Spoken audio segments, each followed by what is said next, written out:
we are willing to go out, we are willing to go to our schools, to our school scientific laboratory, and to practice various scientific experiments.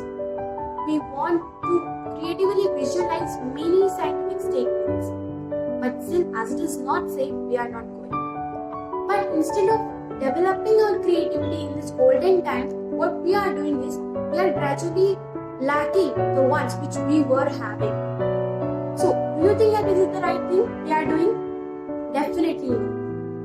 Because as we all know that home is our first school, and if we are doing anything in our second school, then why not in our first school?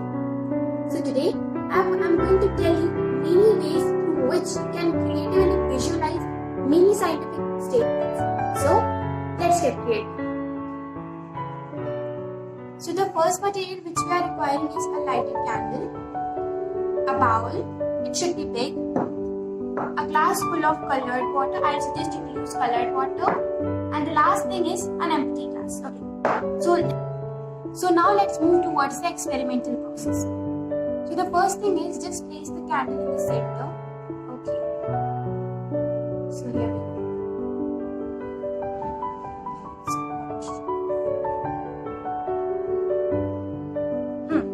So the second step is now fill the bowl. I will suggest you to fill 1/3 of the bowl with water, colored water.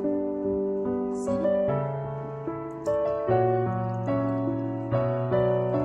That's it. Okay. So now the last step which we are going to do is we are going to cover this candle with a glass. That's it. So now see what's happening.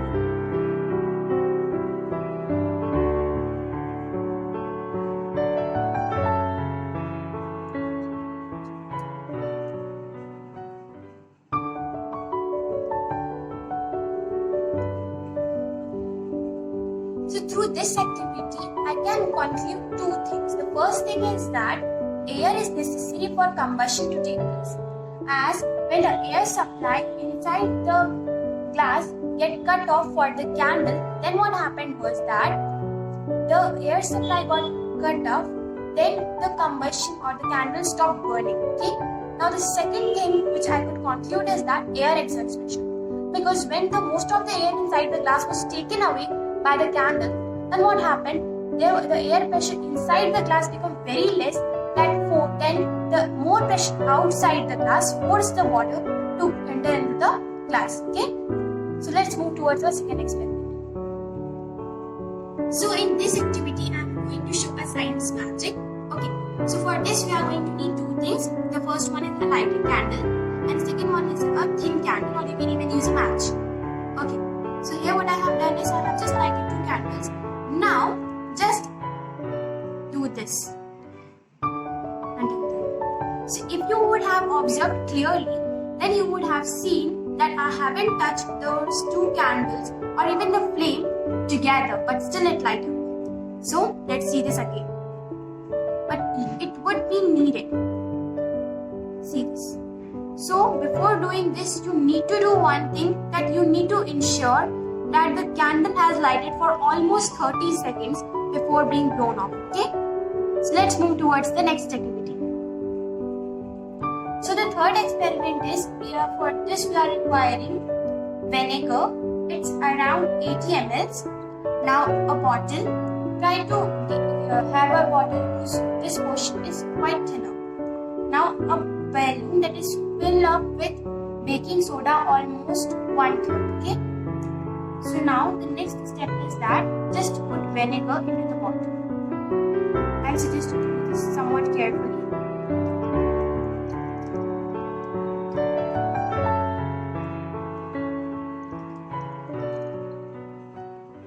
So as this balloon has baking soda in it, so when baking soda, which is sodium bicarbonate, reacts with any acidic material, then the evolution of gases takes place. This I want to conclude with this activity. So let me just do this. Okay. So see this. So see. The balloon has blown up on its own. I am not doing any of the things. Okay. And it will will remain the same. Okay, so through this activity we can conclude that when any acidic material reacts with the carbonates or bicarbonates of metal, then it releases gases, mostly carbon dioxide. So let's see the materials required for our fourth activity. We know a glass filled half with water and a light glass. So through this activity I will conclude that carbon dioxide is a non-supporter of combustion. Okay. So before going towards the experimental process, I would like to show one thing. You can easily see that the candle is still glowing. Okay, it's still lighting. So see this.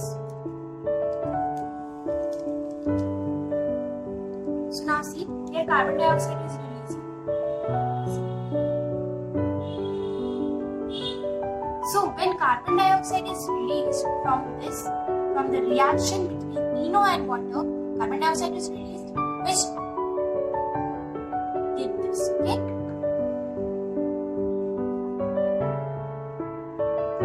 So at last, I would just like to say one thing: stay home, but stay creative.